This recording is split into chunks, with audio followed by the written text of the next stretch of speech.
ರಾಯಚೂರು ಯಾದಗಿರಿ ಲೋಕಸಭೆ ಚುನಾವಣೆಗೆ ಸಂಬಂಧಪಟ್ಟಂತೆ ಸಾಕಷ್ಟು ಬೆಳವಣಿಗೆಗಳಾಗ್ತಾ ಇದ್ದಾವೆ. ಆದರೆ ಏನು ಲೋಕಸಭೆ ಚುನಾವಣೆಗೆ ಈಗ ಆಲ್ರೆಡಿ ಬಿಜೆಪಿಯಿಂದ ರಾಜ ಅಮರೇಶ್ವರ್ ನಾಯಕ್ ಅವರು ಕ್ಲಿಯರ್ ಅವರೇ ಅಭ್ಯರ್ಥಿ ಅಂತೇಳಿ ಘೋಷಣೆ ಮಾಡಲಾಗಿದೆ. ಆದರೆ ಸದ್ಯಕ್ಕೆ BV ನಾಯಕ್ ಮತ್ತು ತಿಪ್ಪರಾಜ್ ಹವಾಲ್ದಾರ್ ಈ ಇಬ್ಬರು ನನಗೆ ಟಿಕೆಟ್ ಸಿಗಬೇಕು ಅಂತೇಳಿ ಸ್ವಲ್ಪ ಹಠ ಹಿಡಿದಿದ್ದಾರೆ. ಈ ಬಗ್ಗೆ ಇಲ್ಲಿ ಅವರ ಏನು ಅಸಮಾಧಾನವನ್ನು ಶಮನ ಮಾಡಲಿಕ್ಕೆ ದೊಡ್ಡನಗೌಡರು ಬಂದಿದ್ದಾರೆ. ಅವ್ರ ಹತ್ರ ನಾನು ಮಾತನಾಡಿಸ್ತಾ ಹೋಗ್ತೀನಿ. ಸರ್, ಇಬ್ಬರು ಅಭ್ಯರ್ಥಿಗಳ ಜೊತೆ ಮಾತಾಡಿದಿರಿ, ಆಕಾಂಕ್ಷಿಗಳ ಜೊತೆ. ಅವ್ರು ಏನು ಹೇಳಿದ್ರು ಸರ್? ನಿಮಗೇನು ನೀವೇನು ಅವರಿಗೆ ಗ್ಯಾರಂಟಿ ಕೊಟ್ರಿ ಅಂತ? ನಮ್ಗೆ ಗ್ಯಾರಂಟಿ ಕೊಡ್ತಕ್ಕಂಥದ್ದಲ್ಲ.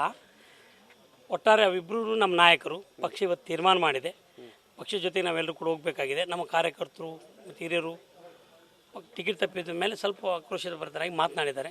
ಅದು ಯಾವುದೂ ಪ್ರಶ್ನೆ ಇಲ್ಲ. ಎಲ್ಲರೂ ಒಗ್ಗಟ್ಟಾಗಿ ಮುಂದಿನ ದಿನಮಾನಗಳು ಎಲ್ಲ ಬೆಳವಣಿಗೆಯನ್ನು ಕೂಡ ನಾವು ಹೈಕಮಾಂಡ್ ತಿಳಿಸೋಂಥ ಕೆಲಸ ಮಾಡ್ತೇವೆ.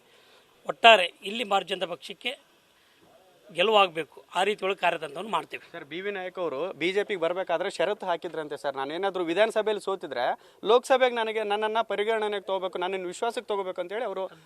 ನಮಗೆ ಗೊತ್ತಿಲ್ಲ ಅವ್ರ ಹಂತದೊಳಗೆ ಆಗಿರ್ತಕ್ಕಂಥ, ನಮ್ಮ ಹಂತದೊಳಗೆ ಏನು ಗೊತ್ತಿಲ್ಲ ನಮಗೆ.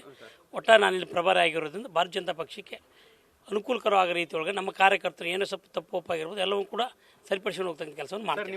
ನಿಮ್ಮ ಸೂಚನೆ ನಡುವೆನು ನಾಳೆ ಕಾರ್ಯಕರ್ತರು ಸಭೆಯನ್ನು ಮಾಡ್ತಾ ಇದ್ದಾರೆ BV ನಾಯಕ್ ಅವರು, ತಿಪ್ಪರಾಜ್ ಅವರು. ತಾವೀಗ ಸೂಚನೆ ಕೊಟ್ಟಿದ್ದೀರಿ, ನಿರ್ದೇಶನ ಕೊಟ್ಟಿದ್ದೀರಿ, ಆದ್ರೂ ಸಹ ನಿಮ್ಮ ನಿರ್ಣಯಕ್ಕೆ ವಿರುದ್ಧ ಹೋಗ್ತಾ ಇದ್ದಾರೆ. ನಾಯಕ್ ಇದಿಲ್ಲ, ನಾವು ಹಂಗೆ ಕೊಡು ಮಾಡಬೇಡಿ ಅಂತಕ್ಕಂಥದ್ದಲ್ಲ.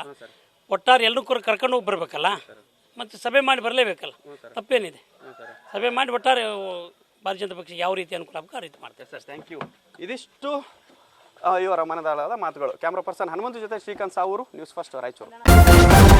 ನ್ಯೂಸ್ ಫಸ್ಟ್ ನಿರ್ಭೀತಿಯಿಂದ ನಿಮ್ಮ ಪರವಾಗಿ.